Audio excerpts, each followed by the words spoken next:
Bonjour à tous, bienvenue dans le QG, le rendez-vous politique de Télé Grenoble avec chaque semaine un élu du territoire dont les décisions impactent directement notre vie quotidienne. Aujourd'hui, je reçois Yannick Neuder. Bonjour. Bonjour.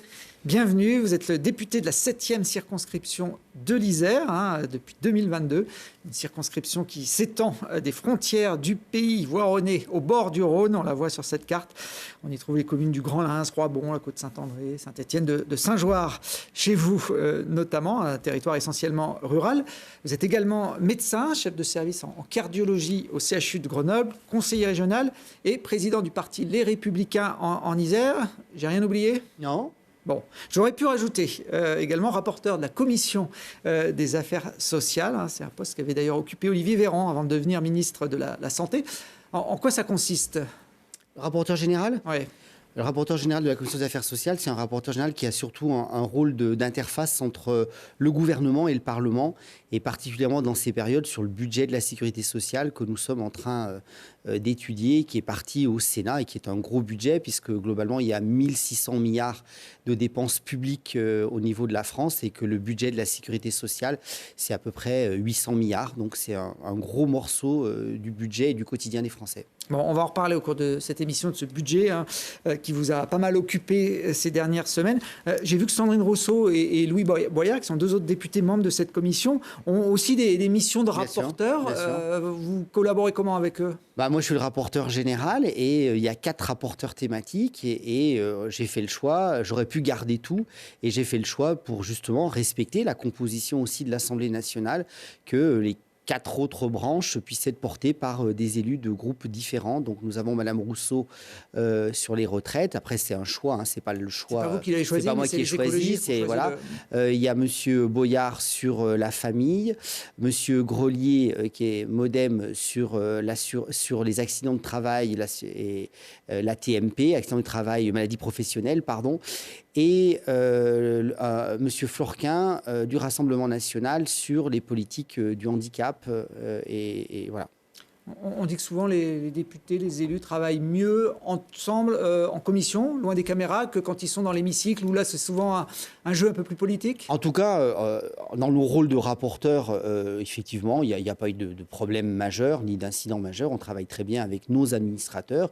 En commission, nous, les commissions sont filmées. Nous, à la différence du Sénat, c'est filmé en commission et en hémicycle. Mais c'est vrai que la commission, qui est dans une configuration plus ramassée, a été assez constructive, puisque quels que soient les différents groupes politiques, on n'était pas toujours d'accord, mais il y a eu beaucoup de débats, beaucoup de dialogues. Ce qui est complètement différent quand nous sommes en hémicycle, naturellement. Alors, avant de parler de l'actualité, un petit retour en arrière sur votre réélection en juillet dernier dans un duel face à un candidat du Rassemblement national, Benoît Auguste, un candidat qui vous avait devancé de près de 15 points au premier tour et que vous avez finalement assez nettement battu au second tour. On voit là le résultat définitif. Comment vous analysez cette victoire ? Je crois que c'est quand même la victoire de l'ancrage territorial, d'une façon de faire de la politique qui peut paraître peut-être has-been pour certains, qui pour moi est ma conception, c'est-à-dire que je fais beaucoup de choses au niveau national, j'y ai passé beaucoup de temps, mais je serais très heureux dès ce soir, par exemple, de retrouver toute ma circonscription autour d'une grande choucroute, et puis de pouvoir faire les événements. Demain, j'inaugurerai la foire de Sablon. Enfin, voilà, c'est un ancrage local. Après, j'ai des positions qui sont plutôt rassembleuses. J'essaye de rassembler sur le territoire et d'avoir des positions qui me semblent justes, plutôt que des positions éminemment politiques. Je suis plutôt dans le sens de l'intérêt. Vous avez parlé tout à l'heure des communes rurales. Moi, je pourrais aussi vous parler de Roussillon, de péage de Roussillon, où il y a de la chimie. Il y a beaucoup de sujets sur la chimie en ce moment, et on se bat beaucoup avec les élus du territoire, par exemple, pour garder notre industrie, garder ces questions de souveraineté, se battre pour que le Doliprane ne devienne pas américain. Enfin, tous ces sujets-là. Et là-dessus, qu'on soit de droite, qu'on soit de gauche, c'est surtout les atouts du territoire qu'on met en avant, parce que c'est chez nous que se produira dans quelques mois maintenant 60% du paracétamol européen. Donc c'est ça les enjeux de territoire. Bon, cette capacité à rassembler, effectivement, vous a permis de l'emporter au second tour. Vous avez bénéficié d'un front républicain aussi contre probablement, l'extrême droite. Probablement, bien sûr. Après, je garde mes idées de droite. c'est aussi ça. Mais j'entends effectivement l'ensemble des sujets. Et là, ce matin, j'étais justement à péage de Roussillon pour lancer la grande mutuelle régionale, une mutuelle justement où se mêlent actuellement des soucis de pouvoir d'achat, notamment chez les jeunes, chez les seniors, chez les travailleurs indépendants. Et là, on sort avec la région, c'était les projets Laurent Wauquiez que nous portions, que je portais en étant vice-président à l'époque à la santé. C'est un projet, c'était une promesse de campagne que nous réalisons.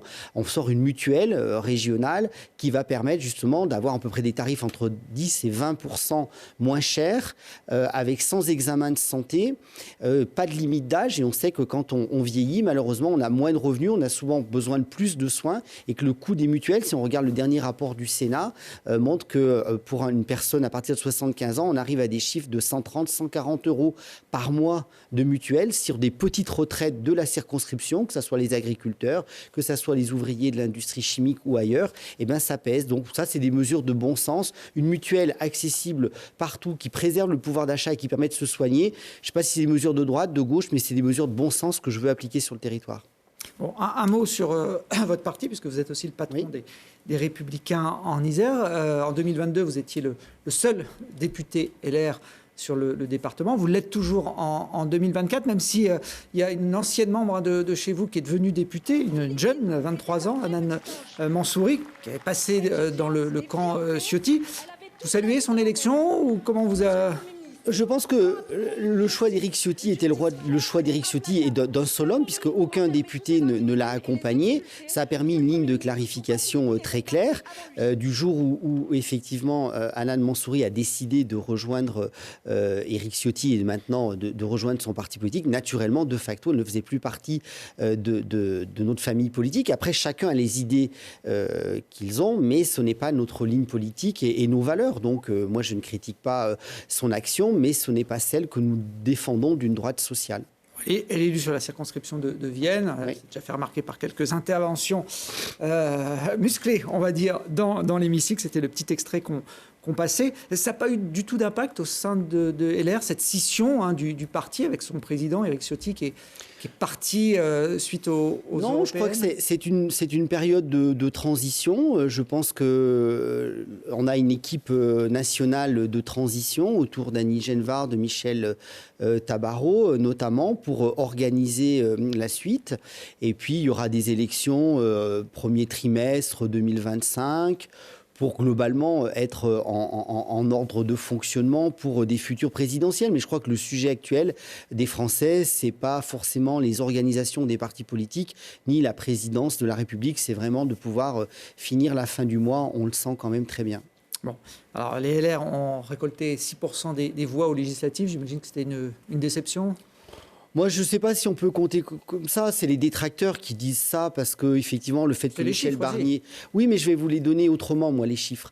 Quand Michel Barnier a été effectivement choisi pour être Premier ministre, c'est ce qu'on nous a dit. Sauf que quand on fait ce calcul-là, ça veut dire que donc le Premier ministre est uniquement donc une émanation de l'Assemblée nationale. Ben, moi, je vous dis non. Je vous dis, prenez les chiffres du Sénat. Si on prend, on est près de 300 parlementaires avec les sénateurs. Si on prend les présidences de région, si on prend les présidences de département, bon nombre de villes. Donc oui, Michel Barnier, avec son étiquette, est possiblement celui qui représente le plus les élus, qu'ils soient municipaux, départementaux, régionaux et parlementaires, quoi qu'on en dise. Bon. Alors, le groupe à l'Assemblée nationale représente 8% seulement des députés. Là, ce sont des chiffres qu'on peut pas 47 47 élus, sur 577, voilà. Ça fait à peu près voilà. 8%. Imaginez la même situation politique, Yannick Neuder, mais vous êtes dans l'autre camp, avec un Premier ministre de gauche, malgré une coalition de droite qui serait arrivée en tête aux législatives. Est-ce que vous auriez trouvé ça normal? Est-ce que vous auriez crié au scandale? Moi, je crois que, quel que soit le Premier ministre, on voit bien qu'on est dans une logique de trois blocs.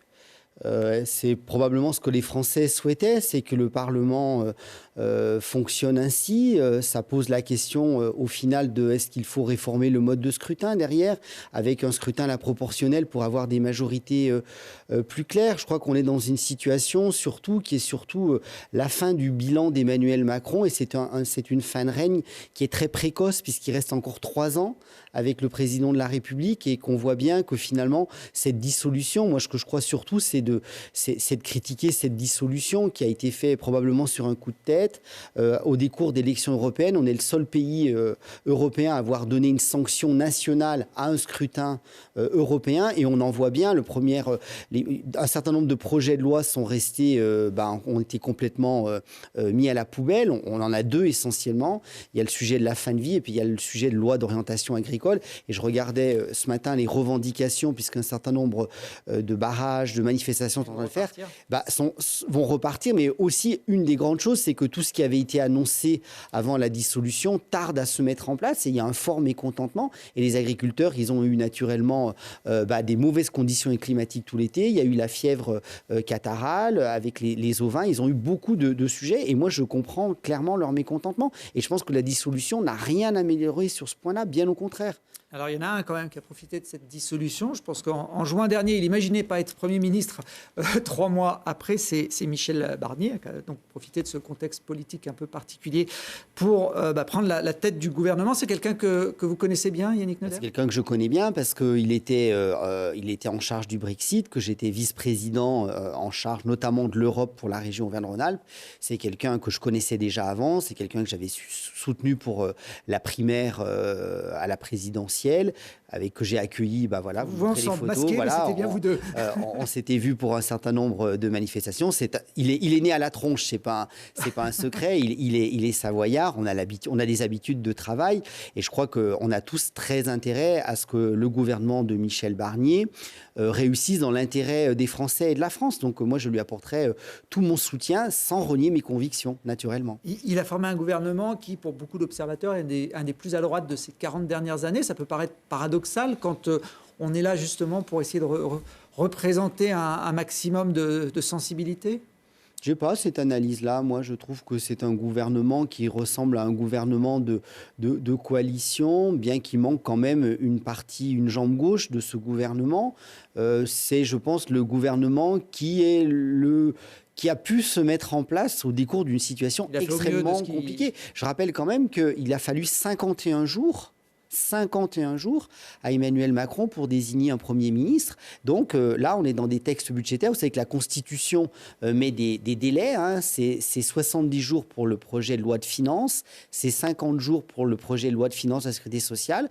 Donc tout ça a aussi mis beaucoup de pression sur les équipes. Donc je pense qu'à un moment, au vu de la conjoncture actuelle, au vu de la dette, au vu du déficit et au vu des échéances qui arrivent très vite, il faut un budget pour le pays au 1er janvier 2025. Je ne suis pas complètement sûr que c'est vraiment la composition du gouvernement qui importe, c'est de pouvoir avoir la capacité de travailler avec le Sénat, avec l'Assemblée nationale pour essayer d'avancer, parce qu'au final, les Français, les entreprises, les commerçants, les agriculteurs, toutes ces joutes politiques, ça ne les intéresse plus beaucoup, et ils veulent surtout que le pays avance, et on est en train de décrocher par rapport à d'autres pays européens. C'est ça la réalité. Bon, un dernier mot sur ce gouvernement. Vous étiez ministre de la Santé dans le contre-gouvernement proposé par votre parti en 2023. Alors, ça n'avait pas de valeur officielle, mais on pouvait imaginer qu'avec Michel Barnier, Premier ministre, avec votre profil de député, de médecin, de cardiologue, vous pouviez être un postulant sérieux pour ce poste de ministre de la Santé.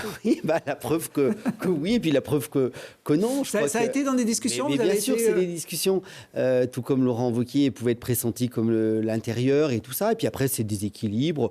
Je pense que j'ai un poste qui est important de rapporteur général. C'est aussi une façon aussi d'apprendre encore, toujours d'être utile. Et ce rôle finalement dans la situation actuelle d'interface entre le gouvernement et le Parlement est d'autant plus intéressant. Donc je suis très heureux là où je suis. Bon, finalement, il y a un Isérois dans ce gouvernement de Michel Barnier, mais il n'est pas venu du camp où on l'attendait. Hein. Il vient de la gauche, c'est Didier Migaud, ancien président socialiste de la métropole grenobloise, qui est le nouveau garde des Sceaux, numéro 2 du gouvernement dans l'ordre protocolaire. On le voit là sur ces images lors de la passation de pouvoir en septembre dernier avec Éric Dupond-Moretti. Comme vous, il a été maire, président de Comcom, conseiller régional, député de l'Isère. Qu'est-ce que vous pensez de cette nomination? On n'attendait pas non plus. Hein. Non, on l'attendait pas. Moi, c'est quelqu'un que je connais peu, mais les quelques relations que nous avons eues sont des relations de qualité. C'est un homme avec une vision qui n'est pas forcément toujours la mienne, mais qui a une vraie vision. Et je suis persuadé qu'avec Bruno Retailleau, ils peuvent faire un binôme efficace pour que justement, il ne peut pas avoir justement de lutte, notamment contre le narcotrafic, qui est un des sujets notamment sur Grenoble, sans effectivement une police forte, une gendarmerie forte, des actions musclées autour du ministre de l'Intérieur, et je crois qu'il en a très envie, avec derrière une justice qui soit aussi très réactive, parce que je crois que c'est les deux qui vont faire les choses. En tout cas, quand il était président... de la métropole et puis de ses fonctions nationales à la Cour des comptes, c'était un président apprécié. Bon, on verra effectivement la collaboration avec Bruno Retailleau. Ils sont quand même idéologiquement assez opposés, mais ils ont fait des concessions chacun. Non, mais ils ont surtout fait des déclarations communes pour le narcotrafic qui va falloir illustrer dans les territoires, et je l'espère bien à Grenoble. Alors, on en parlera tout à l'heure aussi de ce sujet qui fait partie de l'actualité locale depuis plusieurs mois maintenant. Vous l'avez dit, ce n'est pas le casting qui compte, c'est les problèmes et notamment le budget qui est un défi énorme pour ce gouvernement. Faire voter un budget pour la France là, dans les dernières semaines avant le passage en 2025, c'est loin d'être gagné. On est à 3 228 milliards de dettes d'après les chiffres officiels. Je crois que ça représente à peu près 800 € par habitant. C'est peut-être plus parlant en le ramenant comme ça à ces échelles-là. Le gouvernement veut faire 40 milliards d'économies, 20 milliards d'impôts supplémentaires pour revenir à un PIB autour de 5%. Est-ce que c'est vraiment réaliste, ces chiffres ? En tout cas, il y a une trajectoire. Moi, je crois surtout qu'il faut limiter le plus possible la hausse d'impôts et favoriser la diminution des dépenses. Je crois que c'est surtout ça la ligne politique que nous souhaitons incarner, notamment autour de notre président Laurent Wauquiez. C'est ce que nous avons fait au niveau de la région Auvergne-Rhône-Alpes. La région Auvergne-Rhône-Alpes a plus que doublé son investissement. On est à 1,4 milliard d'euros par an. C'était à peu près à 700 millions quand nous sommes arrivés. Nous avons diminué drastiquement les dépenses pour augmenter l'investissement. Les investissements sont souvent source de production de valeur, et je crois que et on a des notes, des agences de notation qui sont de bonnes notes, et si on avait cette façon-là au niveau d'Auvergne-Rhône-Alpes, au niveau national, on n'aurait pas eu ces 1000 milliards de dettes depuis le quinquennat d'Emmanuel Macron. Donc je crois que c'est surtout, les Français appellent surtout une diminution des dépenses, de supprimer tout ce qui est superflu et de se concentrer sur des investissements, mais on est déjà le pays le plus taxé sur les concitoyens, sur le coût du travail. Donc il faut qu'on arrête de majorer les impôts, de libérer le coût du travail, de libérer la compétitivité de nos commerçants, de nos entreprises, de nos agriculteurs. Donc c'est ça que les Français attendent. Donc dans les vases communicants, c'est plutôt augmenter les 40 millions d'économies et baisser les 20 milliards. Oui, on a beaucoup de choses où il y a un certain nombre de sujets d'économie qui prennent un tout petit peu plus de temps que 70 jours, mais il y a beaucoup d'agences satellites, de superposition, de millefeuilles administratifs dont il faut vraiment se questionner de l'intérêt. Moi, j'ai une vision très précise là-dessus. Je pense qu'il y a beaucoup de choses à supprimer pour gagner en efficience et en efficacité. Bon, il y a 4 milliards d'économies, en tout cas, qui sont demandées à l'assurance maladie. Alors, ça vous concerne directement, puisque vous êtes le rapporteur du budget de la sécurité sociale. C'est une fonction, d'ailleurs, qui a inspiré la question de notre précédente invitée, qui s'appelle Sandrine Chex, qui est vice-présidente de la région Auvergne-Rhône-Alpes et qui siège donc avec vous au Conseil régional. Bonjour Yannick, alors je me permets de le tutoyer puisqu'effectivement, comme vous le disiez, nous sommes collègues à la région. Je sais que tu es très impliqué et que tu fais un travail remarquable en tant que rapporteur du budget de la sécurité sociale, et je voulais savoir, alors peut-être ma question est-elle naïve, mais est-ce que le PLFSS de 2025 apportera aux concitoyens et aux personnes qui ont besoin d'accéder aux soins vraiment, est-ce que ça apportera un changement? Est-ce qu'on arrivera à faire bouger les choses? Ou est-ce qu'une fois de plus, ce sera un coup d'épée dans l'eau? On ne la sent pas forcément convaincue de ce qui va déboucher de ce PLFSS. Je crois que Sandrine Chaix, tout d'abord, ça me permet de saluer le travail qu'elle fait parce qu'elle a une vraie conviction chevillée au corps sur le handicap. Et je crois qu'au niveau de toutes les politiques publiques que nous menons au niveau de la région, il y a une touche handicap qui est diligentée par Sandrine Chaix. Et c'est un gros investissement personnel parce qu'elle va beaucoup, beaucoup sur le terrain et la région est grande. Après, naturellement, non, le trou de la Sécu, c'est ce budget. Ce PLFSS 2024 et 2025, sociale, qu'est-ce que ça dit surtout pour les Français, la question, les Grenoblois, les gens de l'Isère-Rois, c'est le retour du trou de la Sécu, puisque en fait, ce n'était pas du tout annoncé ces chiffres-là. On va arriver à 18 milliards de trous de Sécu. On était sur 10 dans les estimations. On était sur 10 dans les estimations. Exactement. Vous connaissez donc bien le dossier, effectivement, et on voit bien que les deux branches qui arrivent sont la branche retraite, la branche vieillesse, donc, et la branche maladie. Donc, dans les deux cas de figure, je pense qu'on a un vrai sujet de recettes. C'est peut-être pas tant les dépenses, la problématique. Alors, on peut toujours améliorer l'efficience des soins, d'enlever tous les actes inutiles, de radiologie, de biologie, de pas refaire. Donc, toute cette mieux soigner mieux, on est tous d'accord et je pense que tous les soignants le partagent. Par contre, on a un vrai problème de recettes et c'est là-dessus que je pense qu'on a un problème au final de travail en France. Et c'est un sujet, tant qu'on ne voudra pas régler le problème de travailler plus, de travailler mieux, sans éluder toutes les questions de santé au travail. Mais je crois que si on regarde par rapport à d'autres pays européens, on a un problème de temps de travail en France qui n'amène pas les recettes que l'on pourrait avoir. Et moi, je suis très attaché à notre modèle social, puisque c'est finalement le résultat de l'après-guerre, du général de Gaulle, du Conseil de la Résistance, qui avait poser finalement les fondations de notre 5e République avec la sécurité, on en a parlé, l'éducation, j'espère qu'on en parlera, et la santé. Et je crois que surtout, il faut prendre des mesures structurelles. Et moi, je suis contre finalement, au final, cet exercice de PLFSS, de projet de loi de finances sécurité sociale, qui est un exercice budgétaire.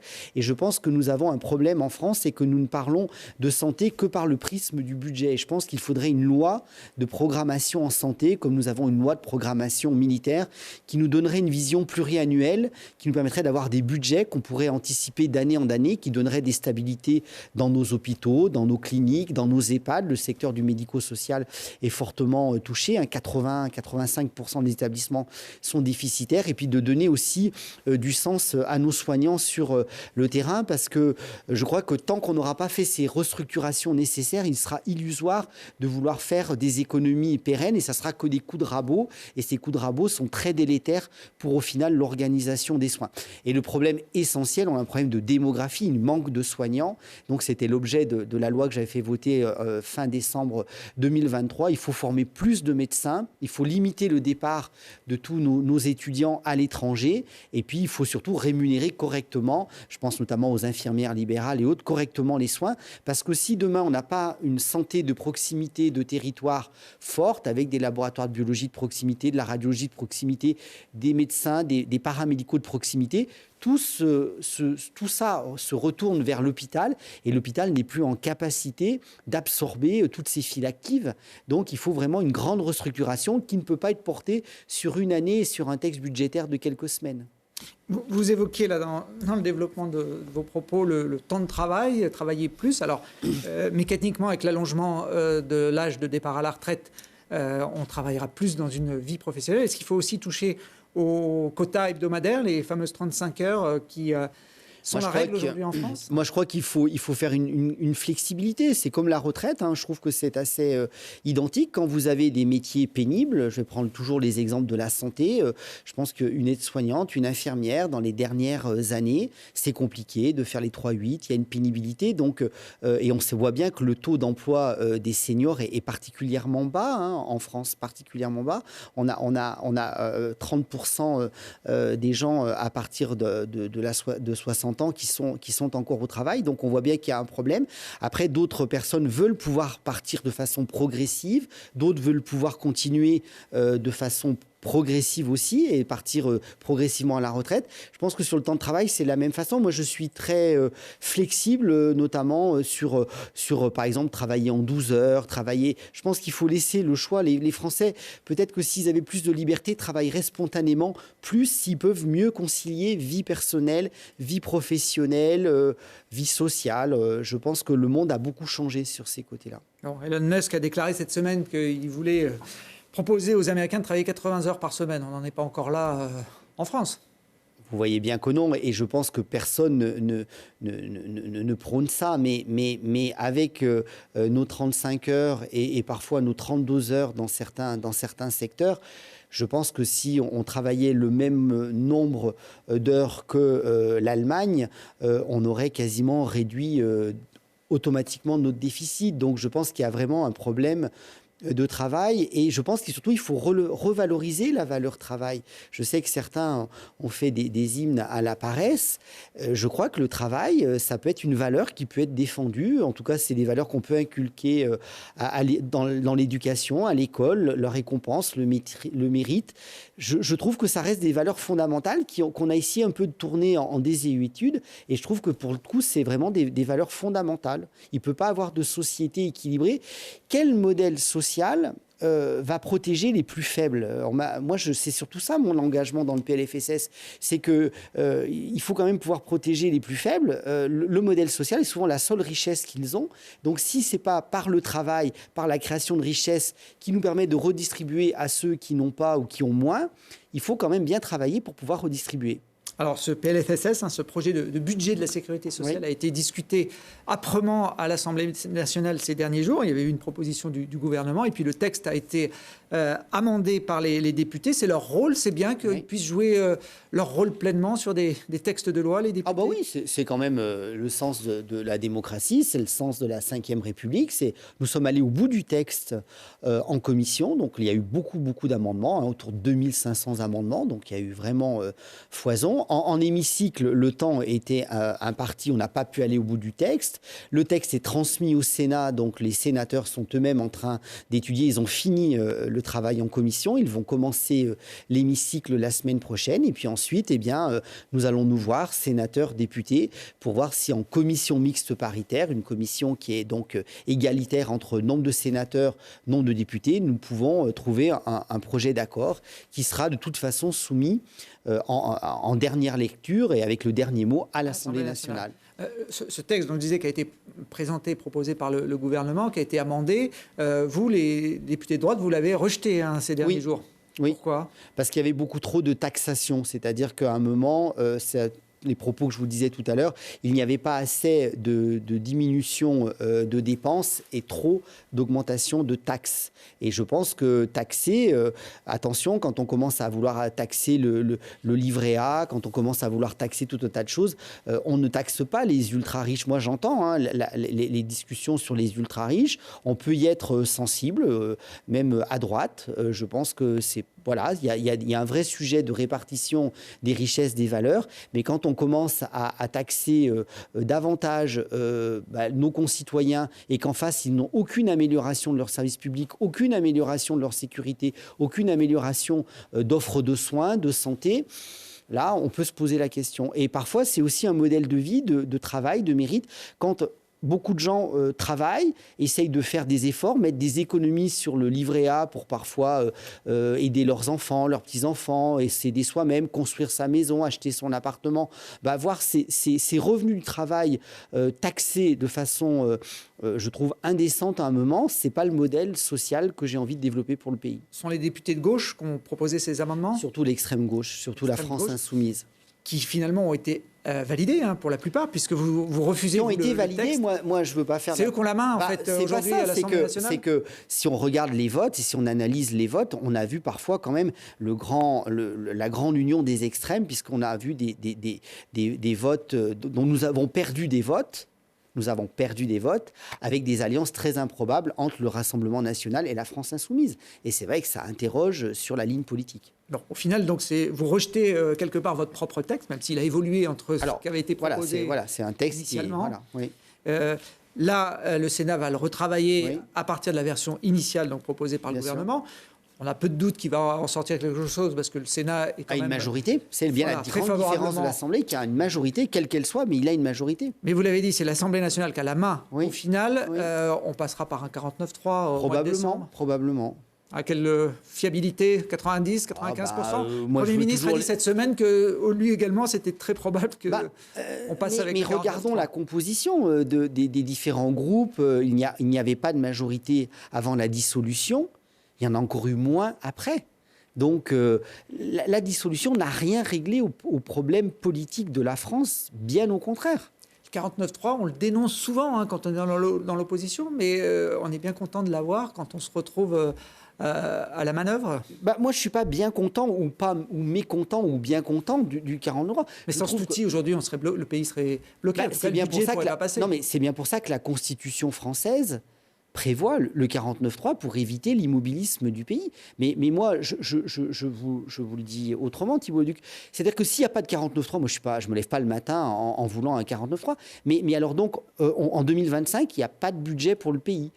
Moi, je dis que si on n'a pas de PLFSS à la fin de l'année, de projet de loi de finances sécurité sociale, on a encore 2 ou 3 mois pour financer l'UNEDIC, pour financer l'URSSAF, mais en final, qui paye les retraites, qui donne le financement aux hôpitaux? Vous voyez, j'entends qu'il ne faut pas utiliser le 49.3 toutes les 3 minutes, mais d'un autre côté, il faudra bien que le pays ait un budget, parce que ce n'est pas en privant le pays en 2025 d'un budget pour payer les retraites, pour financer les hôpitaux, pour faire tout ce qui doit être fait, et en rajoutant du chaos au chaos, qu'on va permettre au pays de rebondir et d'aller reprendre le chemin de la compétitivité et de maîtriser son modèle social. Alors, vous l'avez rappelé, avant d'être un parlementaire, vous êtes un élu de terrain depuis 30 ans, je crois, juste. C'est ça, oui. 95. Voilà, maire, conseiller départemental, conseiller régional. Non. Vous n'avez pas été conseiller départemental. Il vous manque cette case-là.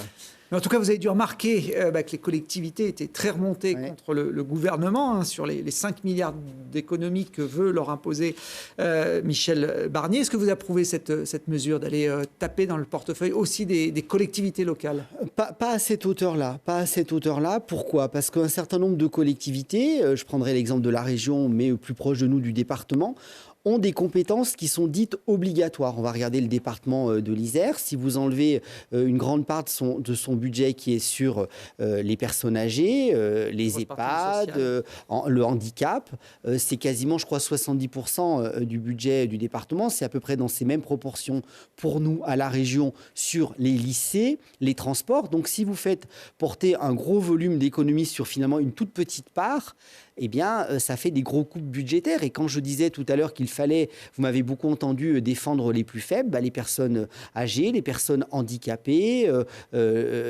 toutes ces mesures-là, eh bien, si on ne les protège pas budgétairement, qui veut diminuer l'allocation adulte handicapé, qui veut diminuer les budgets pour les EHPAD, juste personne, et certainement pas les élus départementaux, qui veut diminuer les budgets dans les lycées ou dans les transports, donc personne. Donc il faut quand même y aller doucement, parce que c'est ce qui maille aussi notre vie locale sur nos territoires, sur le département, sur la région, et c'est des politiques de solidarité, de proximité. Donc il faut faire attention. Quand on est député LR, on s'oppose au Premier ministre LR sur une mesure comme ça? Comment ça se passe? Mais non, parce que je ne crois pas que c'est une question d'étiquette. C'est-à-dire que heureusement que quand on est député, quelle que soit sa couleur politique, quelle que soit son étiquette, on puisse être attaché à ses convictions.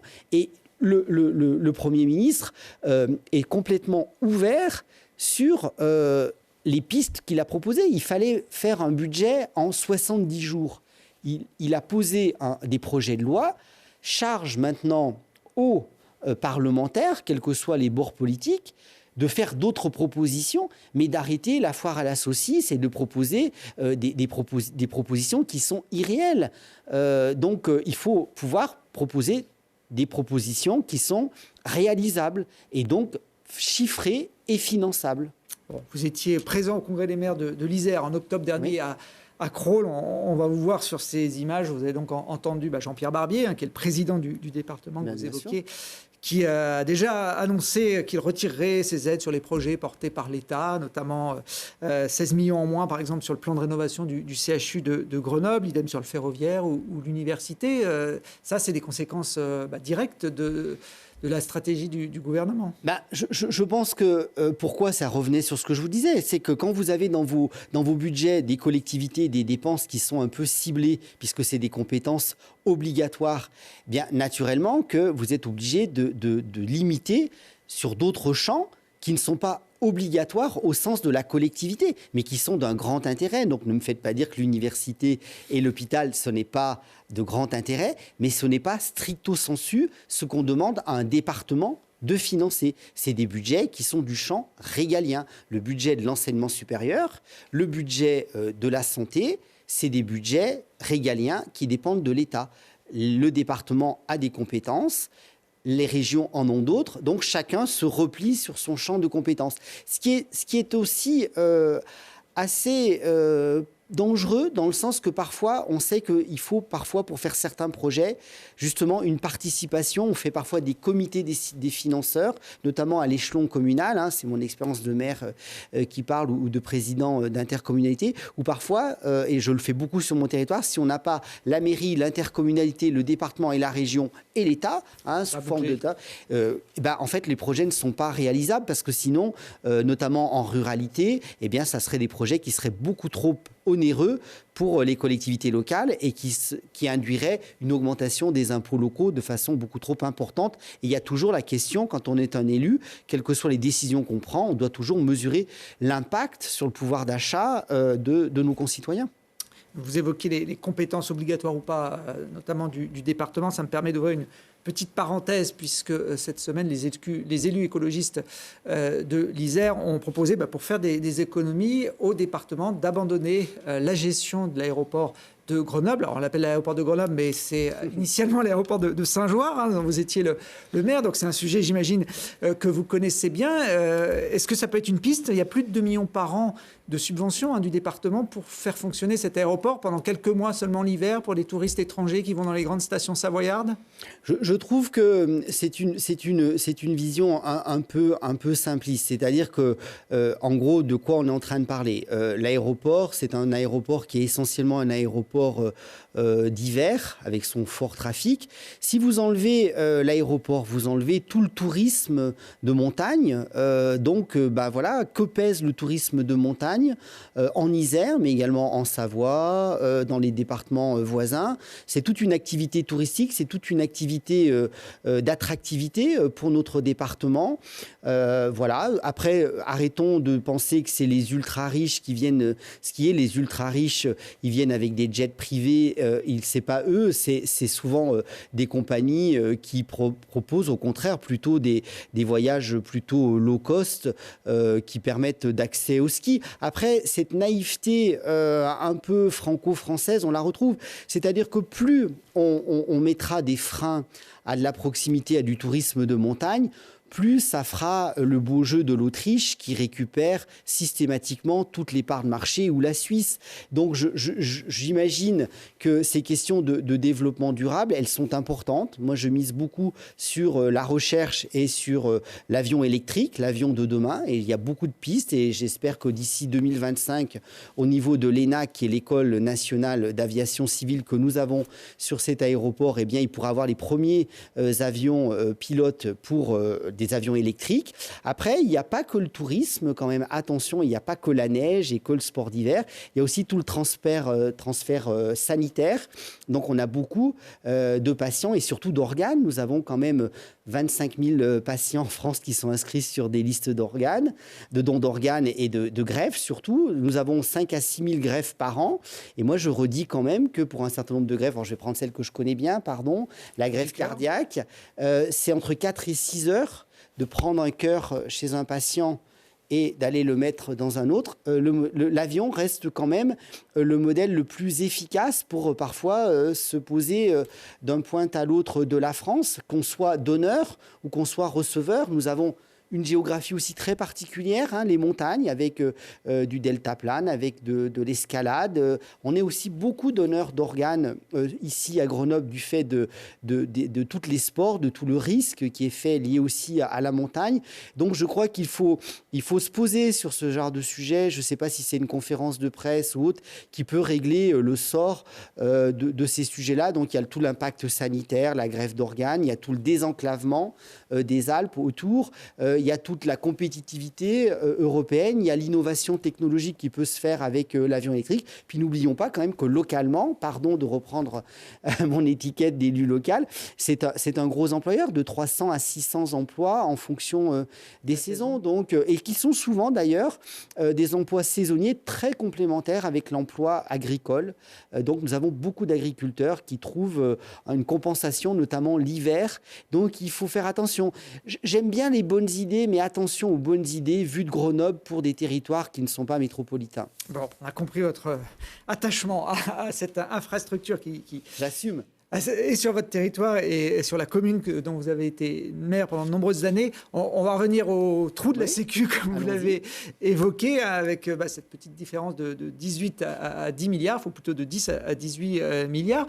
Pour réduire ce déficit, il y a eu beaucoup de pistes évoquées ces derniers jours, notamment les fonctionnaires qui sont un peu dans le viseur avec l'augmentation des jours de carence non payés en cas d'arrêt maladie. On passerait à 3 au lieu d'un seul aujourd'hui. Vous êtes favorable à cette mesure ?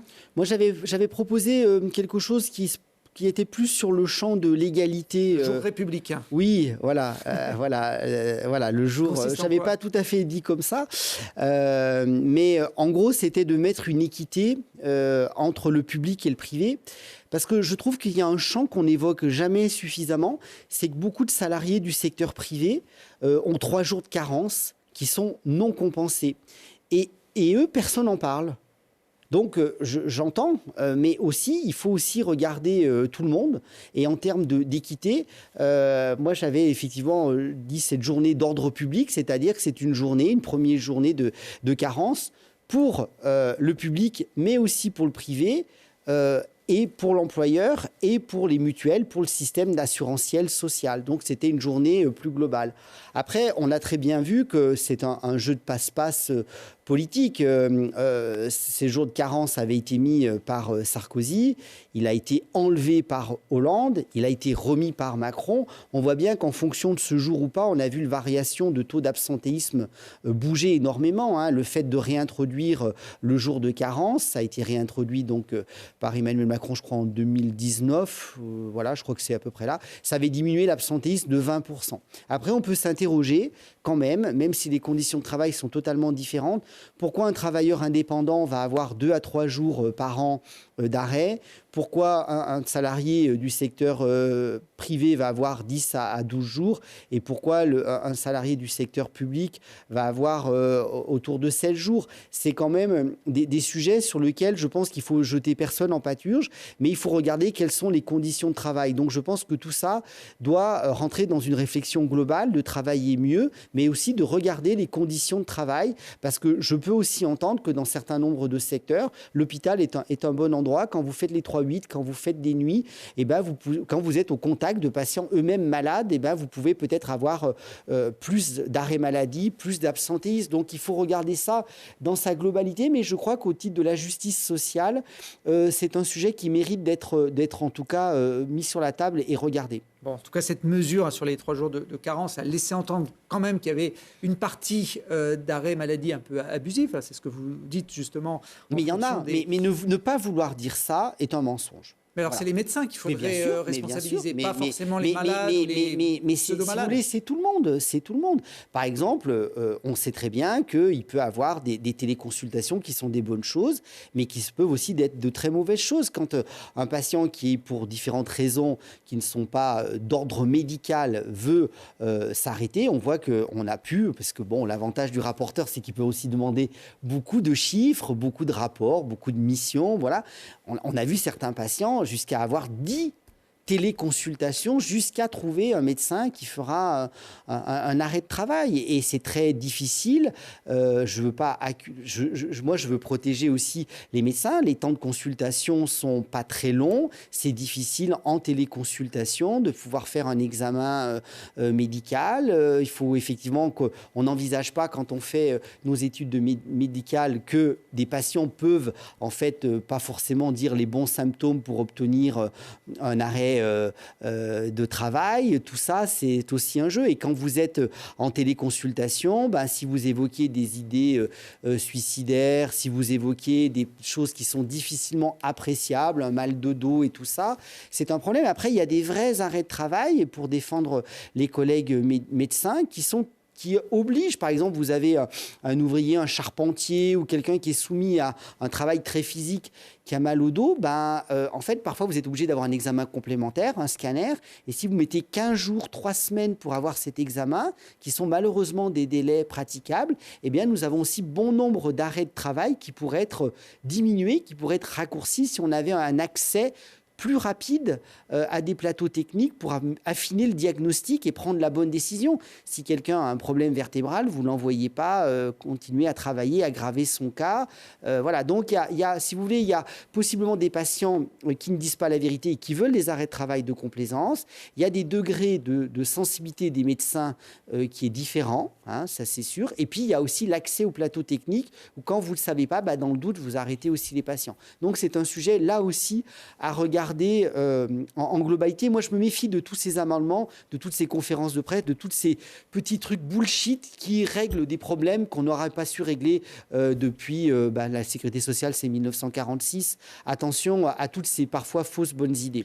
Alors, parmi les pistes aussi pour réduire ce trou de la Sécu, il y a la volonté de réduire ou de supprimer même l'AME, l'aide médicale d'État. Bruno Retailleau veut sa suppression. Michel Barnier militait aussi en 2022, lors de la primaire pour la présidentielle, contre l'AME. Alors, quelle est votre position, vous, Yannick Neuder, en tant que médecin? Moi, je crois que c'est davantage, là aussi, c'est davantage surtout un sujet éminemment politique, plus que médical.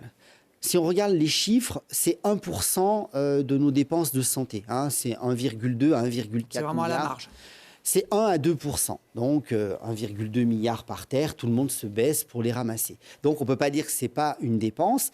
Mais, et pour le coup, il y a beaucoup de choses qui ont été dites qui sont fausses. Il n'a jamais été dit qu'on allait arrêter de soigner. Moi, quand l'AME s'est posée en ces discussions, ce n'est pas la première fois que le sujet vient sur la table. Je suis sorti de mon bureau à l'hôpital et je suis allé dans l'unité qui est à côté. Sur les 30 malades hospitalisés, et je ne dirais pas plus parce qu'on pourrait trop repérer de quoi je parle, sur les 30 patients qui étaient de la chirurgie lourde, 3 patients étaient sous AME. Donc, en France, on a bien accès aux soins quand on est en situation qu'il nécessite.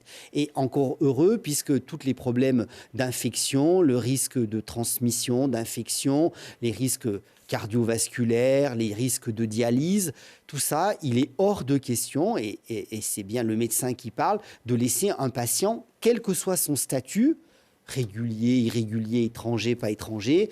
Quand vous êtes médecin, vous soignez les gens. Et moi, quand je faisais la garde la nuit de cardiologie et que le SAMU m'amenait un infarctus, on s'occupait de soigner l'infarctus et de déboucher l'artère bouchée du patient qui était sur la table avant de lui demander ses papiers. Donc, et on restera médecin avant tout. On peut par contre tout à fait faire preuve d'humanité et de regarder. Moi, ce qui m'importe le plus dans ces sujets-là, c'est de regarder qui sont les ayants droit, quel est le revenu familial, est-ce qu'il faut renouveler la demande, est-ce qu'il faut contrôler l'identité. Ces sujets-là, vous ne négligez en rien la prise en charge médicale, mais vous pouvez exiger en contrepartie un contrôle. Par contre, il y a des sujets qui sont beaucoup plus intéressants et sur lesquels j'aimerais approfondir le sujet pour dédramatiser cette situation, c'est de regarder finalement le motif de séjour en France pour soins, pour prise en charge médicale, qui est hors AME. Et là-dessus, je pense qu'il y a un sujet très intéressant parce qu'on voit des patients qui viennent du Canada, qui viennent d'autres pays d'Europe, qui viennent des États-Unis pour avoir accès à des molécules très onéreuses, de l'innovation. Donc les pays parfois d'origine peuvent financer. On peut aussi avoir une contractualisation. On peut prendre en charge aussi avant l'arrivée du patient. Donc ça peut aussi être quelque chose qu'on peut demander dans nos différents consulats. Et puis, on peut regarder pourquoi certains pays européens refusent, nos voisins italiens, nos voisins allemands. Je vais prendre par exemple l'exemple de l'insuffisance rénale. Vous avez besoin d'être dialysé, sinon vous mourrez. Une dialyse, c'est à peu près 80 à 100 000 euros par an. On a à peu près 30 000 patients qui viennent en France pour motifs médicaux, 5 000 d'insuffisance rénale. Donc vous voyez, c'est déjà 500 millions d'euros pour de l'insuffisance rénale.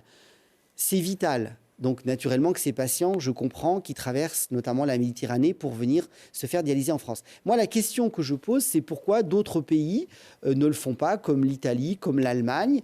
Donc, tous ces sujets-là doivent être évoqués. Et est-ce que les pays d'origine ne peuvent pas aussi financer la prise en charge médicale ?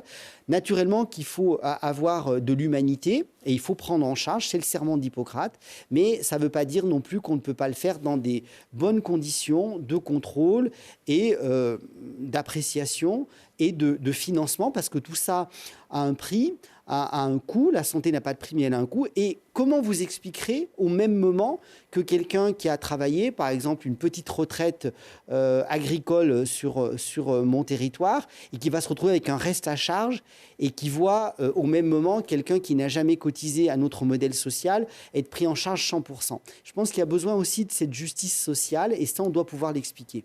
Vous parliez du coût de la santé. Une chose est sûre, c'est que ça va coûter plus cher de se soigner en 2025. La consultation chez le médecin va passer de 26 à 30 euros. Et puis dans le projet de loi, il y a le taux de remboursement aussi qui, lui, va baisser de 70 à 60%. J'ai fait un petit calcul. C'est 3 euros. Un peu plus. Aujourd'hui, ça nous coûtait 8 euros et ça coûtera 12, donc 4 euros. Ouais. On va dire entre 3 et 4 euros. Ça fait quand même une augmentation de 50%. Entre 8 euros le coût et 12 euros le reste à charge à partir de 2025. Ça peut ne pas être neutre pour une partie de la population. On est d'accord, ça peut ne pas être neutre. Et c'est une mesure qui m'interroge beaucoup, déjà sur son fondement, parce que c'est une mesure sur laquelle le Parlement n'est pas saisi. C'est une mesure qui serait prise, je ne sais pas si elle sera prise, mais qui serait prise par décret. Donc le Parlement ne sera pas consulté. Donc déjà sur le fond, je ne suis pas complètement favorable. Après, qu'est-ce qu'on se dit ? Donc le ticket modérateur, c'est pour ça que je vous disais 3 euros, parce que vous avez pris effectivement le 1 euro qui déjà... vous avez pris la... J'ai rajouté la... Ouais. Mince, le mot m'échappe. L'euro... L'euro, voilà. Bon, c'est bien compris. C'est compris. L'euro de sensibilisation, bien entendu. Alors on pourrait se dire, en fait, ces 3 euros, ils vont être pris en charge par la mutuelle. Possiblement, pour un grand nombre de patients, ça va être le cas. Mais n'oublions pas quand même qu'au final, les mutuelles vont augmenter leurs tarifs et elles l'augmentent à peu près de 10%. Donc attention quand même, parce que c'est toujours le patient qui va finalement payer. Donc attention, moi je ne suis pas trop favorable sur cette politique de rabot. C'est pour récupérer quelques milliards, je l'entends, par le transfert. C'est des transferts de vases communicants, partie mutuelle, qu'est-ce qui est payé par la sécurité sociale, qu'est-ce qui va l'être payé par la mutuelle. Donc par une majoration d'un taux, on gagne quelques milliards, mais c'est des politiques de rabot qui sont très court-termistes et qui ne règlent pas la prise en charge structurelle. Il faut quand même savoir qu'on a beaucoup de patients encore en France. C'est l'objet de la mutuelle. J'en parlais tout à l'heure. Nous lançons une mutuelle régionale en France. Pourquoi ? Parce qu'on a à peu près 3 millions de patients en France qui n'ont pas forcément de mutuelle. Donc, il y aura toujours un reste à charge, toujours trop important. Et dans les difficultés de pouvoir d'achat actuelles de nos concitoyens, je trouve que ce n'est pas une bonne idée de mettre en compétition, le chauffage, le loyer, se nourrir, se soigner. J'aime pas trop le sujet et on va voir si on peut faire d'autres économies. J'aimerais bien qu'on puisse éviter cette mesure. C'est pas une mesure qui me satisfait, tant médicalement que politiquement, parce que c'est une mesure court-termiste qui, au final, va grever le pouvoir d'achat des Français puisque les mutuelles vont augmenter leurs tarifs. Bon, j'ai vu dans la presse cette semaine que pour lutter contre les déserts médicaux, il y avait une proposition de loi transpartisane qui va être déposée par un député socialiste. C'est une proposition qui émane donc de l'Assemblée nationale et pas du gouvernement. Elle est soutenue par 95 députés issus de 9 groupes différents, de LFI à LR. Est-ce que vous en faites partie de ces députés? Non. Pourquoi? Non, parce que ce n'est pas le fondement que... Pour moi, si vous voulez, je pense que on ne se rend pas compte dans quelles difficultés se retrouvent notamment tous les étudiants en santé en France. Les chiffres passent par là. Il y a vraiment un gros problème. On a perdu le contrôle de notre système de formation en France. On a beaucoup de départs, je le disais, beaucoup de départs à l'étranger. On a entre 15 et 20 000 étudiants français qui étudient à l'étranger, médicaux, mais aussi paramédicaux, dentistes, beaucoup de kinés qui sont notamment en Espagne, au Portugal, beaucoup d'étudiants en médecine qui sont en Roumanie. Donc, je crois qu'on a vraiment besoin de reprendre la main sur notre système de formation, d'en former plus, d'en former mieux, parce qu'on forme quasiment le même nombre de soignants qu'on formait en 1970. Nous sommes 15 millions d'habitants en plus. Les patients ont plutôt vieilli, polypathologiques. Et en plus, le rapport au travail, là encore, toujours le travail, c'est qu'avant, pour un médecin qui partait en retraite, maintenant, il faut 2,3 médecins pour le remplacer. Parce que les médecins ont aussi changé leur façon de travailler. Mais est-ce qu'il ne faut pas mieux aussi les répartir, Yannick Noder? J'ai une petite stat qui m'a interrogé. Il y a 48 fois plus de dermatologues par habitant à Paris que dans la Nièvre. Ouais. On le fait avec les professeurs, on le fait avec les pharmaciens, cette répartition de bon sens. Déjà, est-ce que vous savez combien il y a d'habitants dans la Nièvre? Oui, mais là, c'est le chiffre est par habitant, donc c'est proportionnel. Mais voilà, non, mais je veux dire, comparons ce qui est comparable. On est en train d'enfoncer des portes ouvertes. Vous dire qu'à Paris, dans le 7e arrondissement, comme à Cannes, ou il y a beaucoup moins de déserts médicaux que dans la Nièvre, la Creuse ou chez moi dans la Bièvre. La réponse est oui. Par contre, je ne suis pas sûr, c'est ça qui m'inquiète, c'est-à-dire que je pense que parfois le remède est pire que le mal. C'est-à-dire que si à des jeunes médecins de demain, vous leur dites, il faut aller vous installer là. C'est ce qu'on dit aux professeurs. Voilà. Professeurs d'école ou de collège ou de lycée. Mais je veux juste qu'on mesure juste le niveau d'engagement. Moi, je demande juste ça, le niveau d'engagement. Quand vous arrivez à 12 ans d'études, en ayant fait alors, on nous dit les études gratuites. Attention, les étudiants en médecine font une grande partie en tant qu'externes, en tant qu'internes. Sans les externes, les internes, les hôpitaux ne fonctionneraient pas.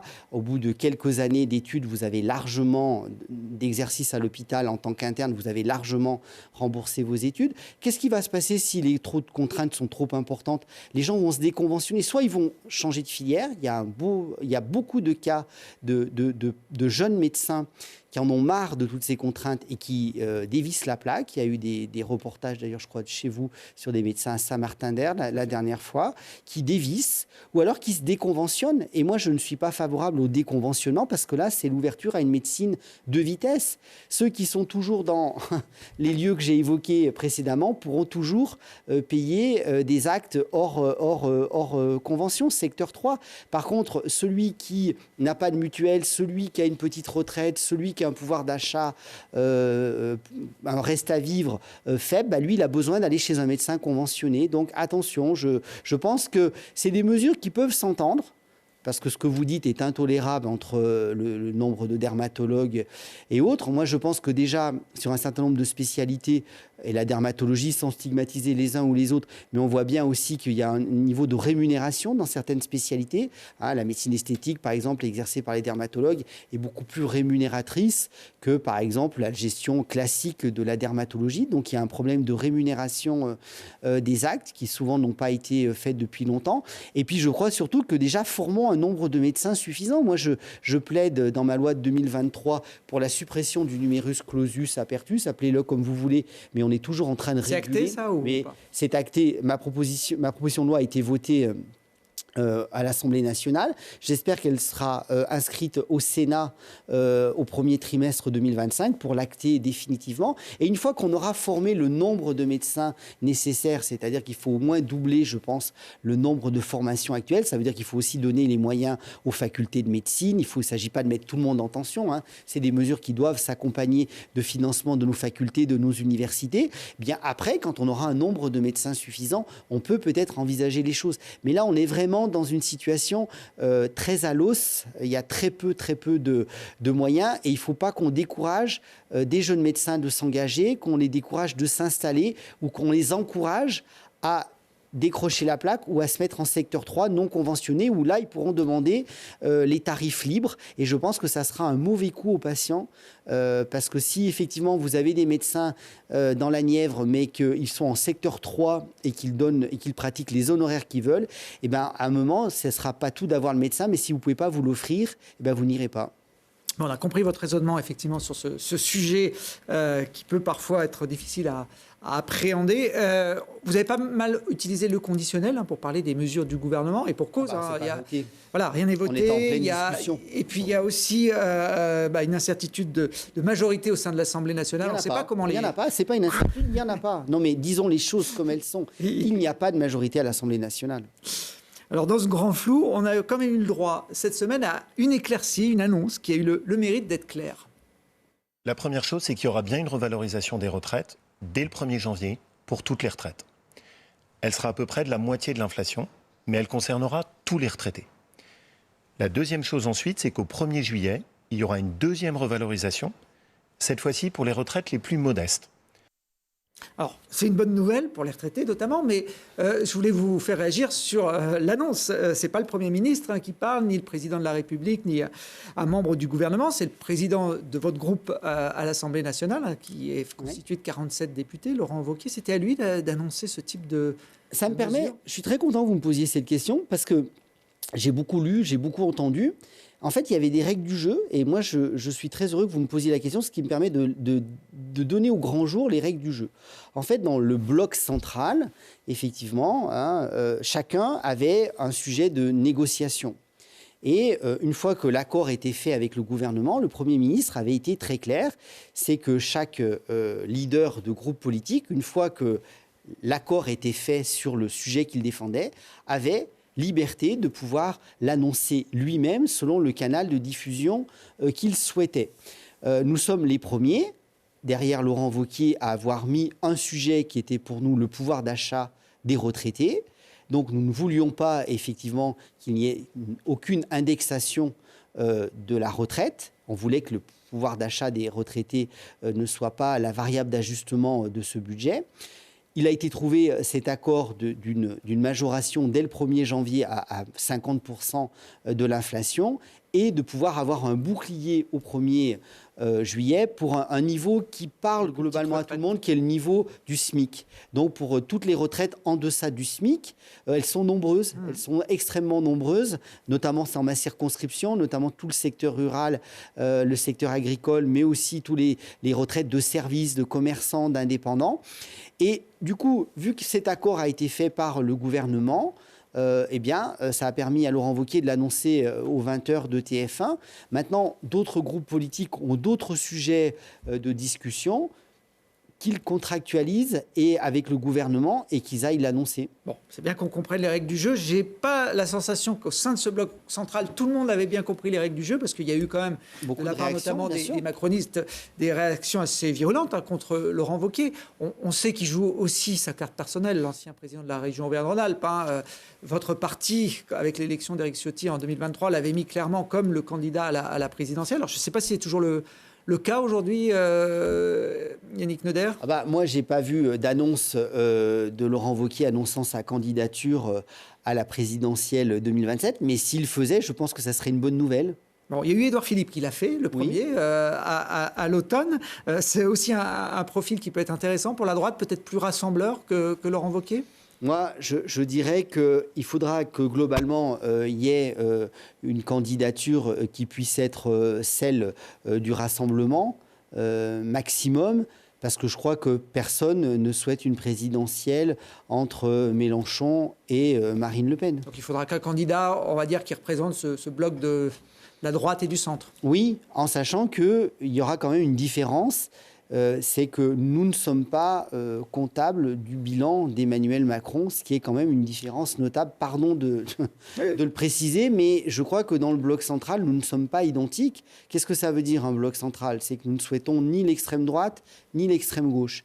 Mais ça ne veut pas dire non plus que nous validons l'ensemble du bilan d'Emmanuel Macron. Sinon, ça serait une coalition et ça aurait été effectivement un accord de gouvernement dès les élections législatives. Et nous, dès le départ, nous avons été très clairs. Nous avons travaillé sur le fond avec un pacte législatif.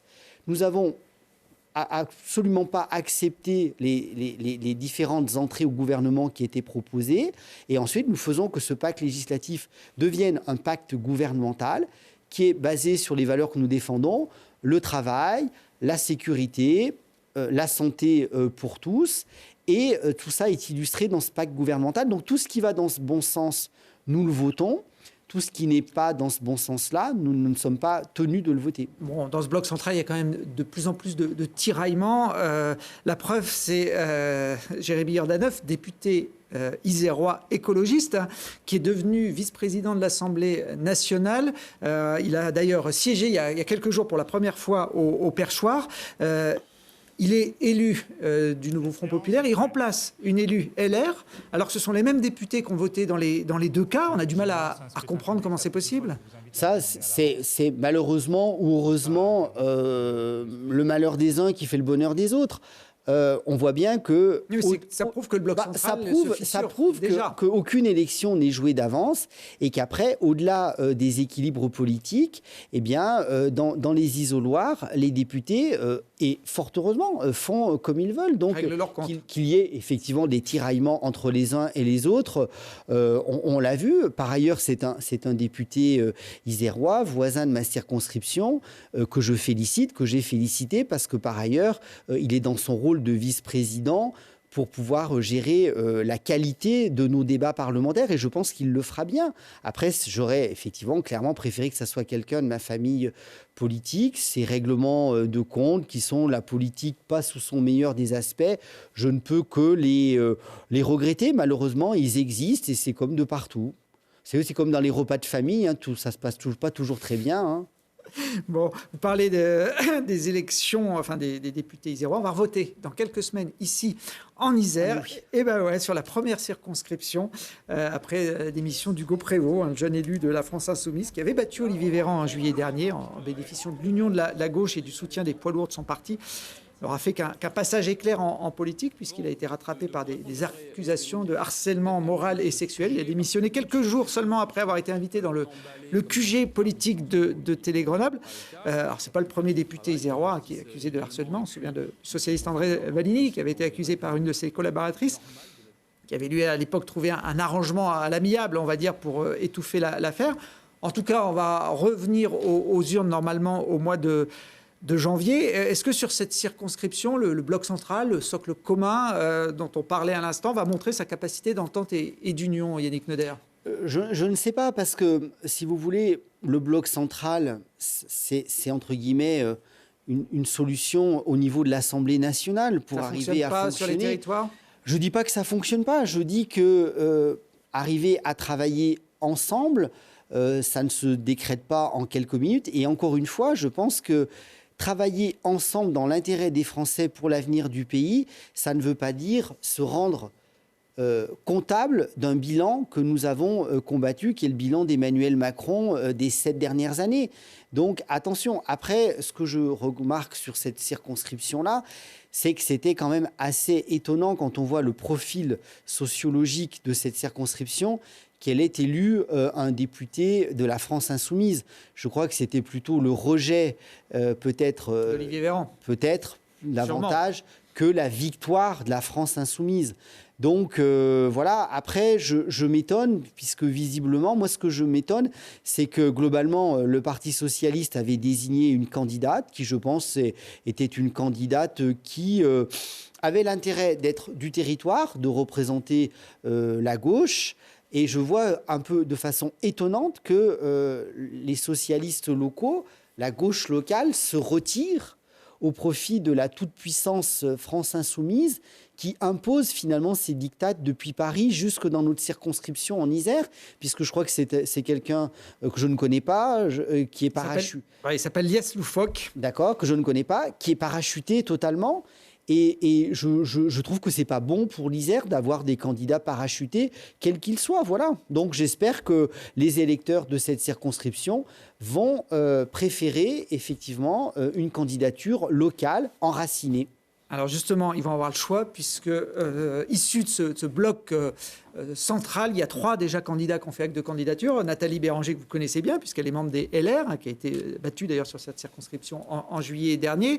Il y a Camille Gaillard-Minier pour Renaissance, qui était la suppléante d'Olivier Véran, qui avait même été député à sa place quand il était devenu ministre. Et puis on a également un avocat grenoblois, Hervé Gerby, qui se dit proche du parti Horizon d'Édouard Philippe, qui fait aussi partie de ce grand bloc central que vous évoquez.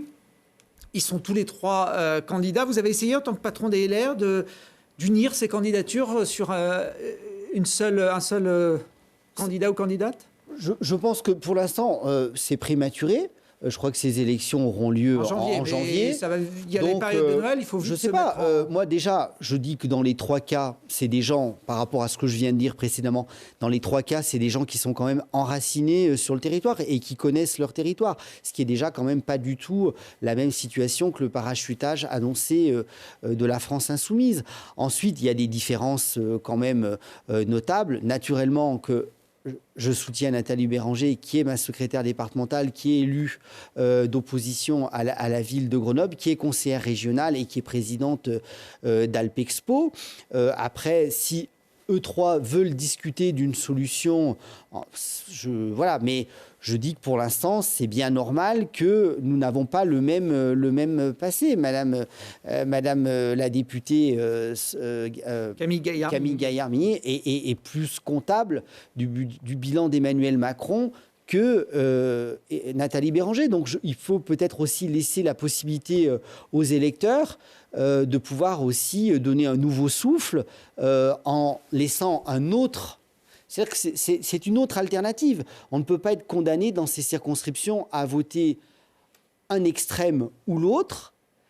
Et la seule alternative ne peut pas être que de donner un ticket au bilan laissé par Emmanuel Macron. Donc je pense qu'il y a quand même la place pour une voie nouvelle. Donc moi, j'invite effectivement les 2 autres candidats à venir soutenir Nathalie Béranger, qui peut présenter une 3e voie efficace pour cette circonscription qu'elle connaît bien. On verra si votre appel est entendu effectivement en début d'année. Le scrutin suivant, normalement, c'est les municipales en 2026. Alors c'est un petit peu loin, mais je voulais juste vous faire réagir sur la candidature. En tout cas, il y a un collectif grenoblois qui s'est monté il y a quelques semaines, avec à sa tête quelqu'un que vous connaissez bien, puisque ça a été un de vos collaborateurs, hein, Pierre-Édouard Cardinal. Le collectif s'appelle Retrouver Grenoble, dans lequel on retrouve l'ancien député macroniste Jean-Charles Collaroy, ou l'ancienne députée socialiste Marie-Jo Sallah, enfin adjointe de Michel Destot, pardon.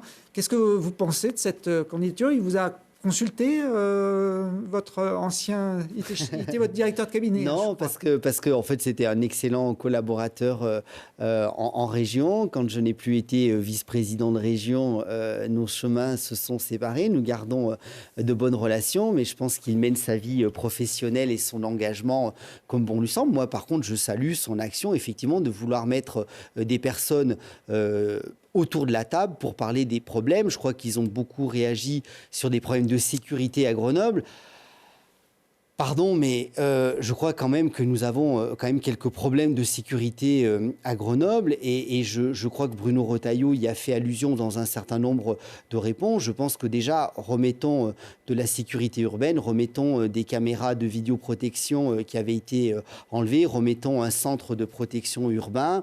Ça peut s'accompagner naturellement de moyens supplémentaires, mais déjà, faisons tout ce qui est en possibilité déjà pour assurer la sécurité de Grenoble, de Grenoblois au sein de la métropole, et puis de l'image aussi que véhicule la capitale des Alpes, qui se retrouve bientôt maintenant comme une plaque tournante de la drogue entre Marseille et d'autres villes et Paris. Donc voilà, je crois qu'il y a une vraie prise de conscience. Donc tout ce qui permettra comités citoyens, comités collectifs, d'anciens élus de droite, de gauche, du centre, qui sont capables de se regrouper pour finalement proposer une solution alternative à la gestion de la ville de Grenoble, me paraît important. Et on peut tout à fait, à mon avis, trouver une solution alternative à la gestion de la ville de Grenoble sur la sécurité, sur la propreté. Moi, je suis très étonné quand je me promène dans Grenoble, puisque j'y travaille, j'exerce toujours au CHU, quand je véhicule dans Grenoble par les transports en commun, notamment, qui vous permettent de bien voir la ville. C'est le niveau de propreté qui est quand même assez détérioré, de sécurité. Et je pense que tout ça n'est pas antinomique avec une vision écologique que doit avoir toute grande métropole en France, en Europe et à travers le monde. Tout ça n'est pas antinomique. On peut être dans une ville de Grenoble écologique, propre et sécurisée.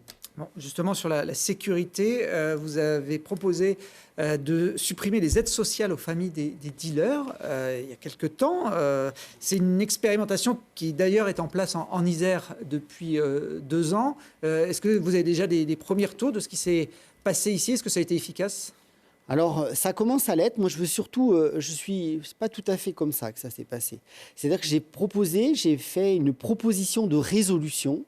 J'ai déposé une proposition de résolution à l'Assemblée nationale pour s'inspirer de l'initiative iséroise. C'est le procureur qui est à l'initiative, à qui je rends hommage, le procureur de la République, qui part d'un constat assez simple, c'est-à-dire qu'un certain nombre de contributions sociales, et on dit qu'il faut protéger le modèle social parce qu'il est en difficulté, eh bien, je pense qu'au titre de l'égalité, de la justice sociale, c'est pas bien d'être dealer, mais si en plus, mais imaginez l'impact vis-à-vis des gens qui travaillent, qui ont le sentiment d'avoir aucune aide sociale, d'avoir droit à rien. Voilà des gens qui souvent ne travaillent pas et peuvent prétendre à des allocations familiales, à des allocations logement. Donc il y a un partenariat qui est fait entre le procureur de la République, le parquet, qui transmet des décisions de justice à la caisse d'allocation familiale pour intégrer ces budgets, ces volumes dans les prestations familiales, sociales, et donc ne pas les verser. Et même chose avec la caisse primaire d'assurance maladie. Comment envisager que des personnes qui vivent de trafic puissent toucher en plus du RSA ou de pouvoir toucher la C2S qui a remplacé la CMU? On marche sur la tête. Je pense qu'il y a besoin naturellement d'avoir une rigueur et une tolérance zéro sur le narcotrafic et de pouvoir naturellement encore sanctionner toutes ces aides, parce que toutes ces aides qui sont distribuées globalement à des gens qui n'en ont pas besoin, puisqu'ils vivent de trafic, et je peux vous dire qu'ils vivent mieux que vous et moi en travaillant, eh bien c'est juste un sentiment de justice, qu'ils puissent ne pas les toucher et qu'ils puissent surtout, je l'espère, rembourser tout ce qu'ils ont touché de façon indûment. Donc j'espère que cette expérience iséroise que je salue, grâce au courage du procureur de la République, de la direction de la caisse d'allocation familiale, et je l'espère de la direction de la caisse primaire d'assurance maladie, puisse s'extrapoler de partout en France pour que justement ce modèle social, qui est finalement la seule richesse de ceux qui n'ont plus rien, je le redis encore, eh bien on puisse le protéger et on puisse justement faire en sorte que si tu te comportes mal, si tu es un dealer, si tu ne travailles pas, tu n'as pas droit au modèle social. Éric Neuder, on a largement dépassé le temps qui nous était imparti, mais il y avait beaucoup de choses à dire et on a compris que vous étiez sur un poste important ces dernières semaines. Ça va se poursuivre dans les semaines qui viennent. On verra où arrivent ces discussions budgétaires. Il vous reste une mission, c'est de poser une question à notre prochaine invitée. C'est aussi une parlementaire iséroise. Elle est sur une circonscription voisine de la vôtre, la 9e sur Voiron. Elle s'appelle Sandrine Nosbé. C'est son premier mandat. Elle était élue au mois de juillet 2024 pour le compte de la France Insoumise. Je vous laisse regarder la caméra en face de vous et lui poser la question. Eh bien, écoutez, bonjour Sandrine Nosbé. On ne se connaît pas beaucoup. Vous êtes nouvellement élue de la 9e circonscription, qui est une circonscription voisine à la mienne, que je connais bien parce que j'ai suivi avec beaucoup d'intérêt dans mes fonctions régionales le dossier de la Chartreuse. J'ai beaucoup suivi le dossier notamment des Noix sur la partie Vinay. Nous avons la foire de Beaucroissant qui est très proche puisque c'est la limite de ma circonscription et que je m'y rends chaque année. Donc, je vais avoir une question de collègue à collègue parlementaire. Quel est votre retour tant au niveau national qu'au niveau local, de ces quasi 6 premiers mois de nouveaux députés, de nouvelles parlementaires iséroises, et comment vous voyez la vie à l'Assemblée et la vie sur le territoire. Eh bien, merci Yannick Noder d'avoir participé au QG Politique. Vous pouvez retrouver toutes nos émissions en ligne sur télégrenoble.net. Et puis bon courage pour la suite des débats parlementaires.